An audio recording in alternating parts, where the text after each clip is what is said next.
Hello friends, स्वागत है आपका अपने यूट्यूब चैनल ऑल नॉलेज के। तो फ्रेंड्स, आज हम लोग बात करने वाले हैं प्रकाश किसे कहते हैं और निर्वात में प्रकाश की चाल कितनी होती है और प्रकाश का परावर्तन क्या है और प्रकाश के परावर्तन के कितने नियम होते हैं। इस सब टॉपिक हम इस वीडियो में डिस्कस करने वाले हैं। तो टाइम ना बर्बाद करते हुए चलो हम वीडियो को शुरू करते हैं। सबसे पहले जान लेते हैं हम हमारा प्रकाश क्या है।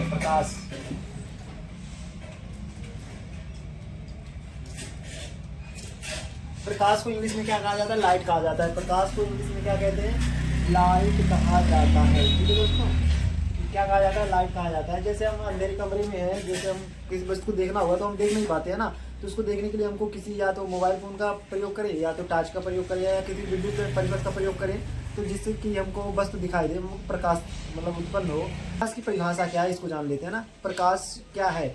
तो प्रकाश की परिभाषा की बात किया जाए तो प्रकाश एक ऐसी ऊर्जा होती है जो हमारे दृष्टि ज्ञान को क्या करता है? जागृत करता है। प्रकाश एक ऐसी ऊर्जा होती है जो हमारे दृष्टि ज्ञान को क्या करता है? जागृत करता है। या इसकी दूसरी परिभाषा हमारी क्या है?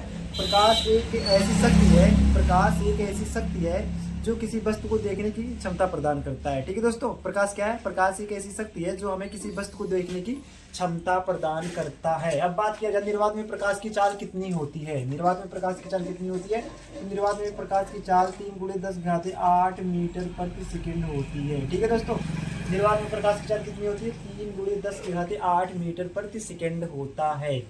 अब बात किया जाए हमारा प्रकाश का परावर्तन क्या है। प्रकाश का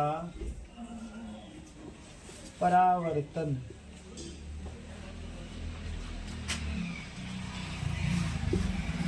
प्रकाश का परावर्तन क्या है? Reflection of light. तो सबसे पहले चित्र बना लेते हैं।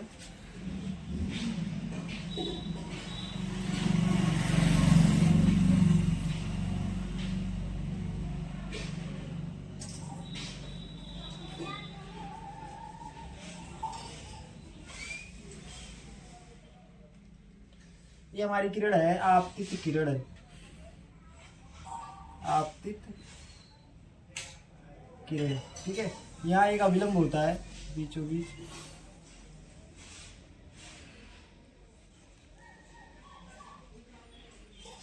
यहाँ हमारा क्या है? अभिलंब है, अभिलंब है। ठीक है, और ये हमारा क्या है? परावर्तित किरण।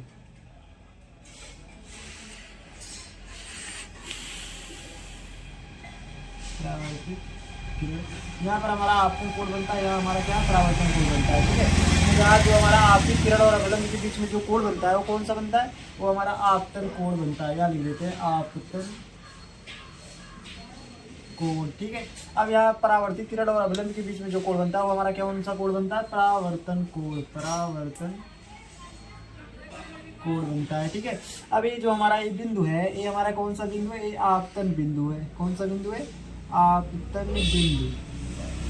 ठीक है दोस्तों, ये हमारा आपतन बिंदु और एक इधर हमारा M1 और M2 है। ठीक है, कोई परावर्तक तल है। तो क्या है हमारा प्रकाश का परावर्तन क्या है ना? तो सबसे पहले देख लिया जाए प्रकाश का परावर्तन। ये प्रकाश हमारी ऐसे आई और ये ऐसे चली गई। ठीक है, ये हमारा जो प्रकाश आ रही है हमारी कौन सी किरण है? आपतित किरण है। और यहाँ दर्पण, यहाँ से कोई चिकना तल है, यहाँ से टकरा कर क्या किया? परावर्तित हो गई। तो ये हमारा कौन सा किरण हो गया? परावर्तित किरण हो गया। ठीक है, और बीच में तो हमारा अविलंब है। अविलंब और आपतित किरण के बीच में जो कोण बनता है उसे आपतन कोण कहते हैं। और यहाँ से अविलंब और परावर्तित किरण के बीच में जो कोण बनता है उसे क्या कहते हैं? परावर्तन कोण कहते हैं। ठीक है, ये तीनों किरणें जहाँ मिलती हैं वो हमारा आपतन बिंदु होता है। समझ में आ गया ना? तो ये क्या है हमारा प्रकाश का परावर्तन? प्रकाश का परावर्तन हमारा क्या है? जब प्रकाश की किरण एक माध्यम से चलकर दूसरे माध्यम के तल से टकराती है तो क्या करता है? उसी माध्यम में वापस लौट जाती है। क्या है? जब प्रकाश की किरण एक माध्यम से चलकर दूसरे माध्यम के तल से टकराती है तो वह उसी माध्यम में वापस लौट जाती है। प्रकाश की इस क्रिया को क्या कहा जाता है? प्रकाश का परावर्तन कहा जाता है। ठीक है दोस्तों, या तो इसकी दूसरी भी परिभाषा हमारा इस प्रकार से, जब प्रकाश की किरण किसी चमकदार या चिकने तल से टकराता है तो उसी माध्यम में क्या होता है? वापस लौट जाता है। क्या है? जब प्रकाश की किरण किसी चमकदार तल पर पड़ता है तो उसी माध्यम में वापस लौट जाता है। प्रकाश की इस क्रिया को क्या कहा जाता है? प्रकाश का परावर्तन कहा जाता है। ठीक है, प्रकाश के परावर्तन के कितने नियम होते हैं? प्रकाश के परावर्तन के हमारे 2 नियम होते हैं। नंबर 1 की बात किया जाए तो जो हमारा आपतित किरण, परावर्तित किरण तथा आपतन बिंदु पर जो हमारा अभिलंब होता है, तीनों एक तल में होते हैं। क्या होता है? आपतित किरण, परावर्तित किरण तथा आपतन बिंदु पर जो हमारा अविलंब होता है तीनों एक तल में होते हैं और आपतन कोण परावर्तन कोण के सदैव बराबर होता है। ठीक है दोस्तों, समझ में आ गया ना? मतलब क्या कह रहा है कि जो हमारा ये इसका नियम क्या है, इसके नियम हमारे दो हैं। सबसे पहला नियम हमारा क्या है, तो जो हमारा आपतित किरण होता है, परावर्तित किरण होती है। आपतित किरण, परावर्तित किरण तथा आपतन बिंदु पर ये जो हमारा अभिलंब है, तीनों एक ही तल में होते हैं। कितने तल में होते हैं? एक ही तल में होते हैं। और जो हमारा आपतन कोण होता है, परावर्तन कोण के बराबर होता है। ठीक है, आई आई कोण आई कोण, तो समझ में आ गया ना। यही था हमारा प्रकाश का परावर्तन और प्रकाश के परावर्तन के नियम। आशा करता हूँ वीडियो अच्छा लगा हो, और वीडियो अच्छा लगा हो तो चैनल को सब्सक्राइब जरूर करें। Thank you watching my video.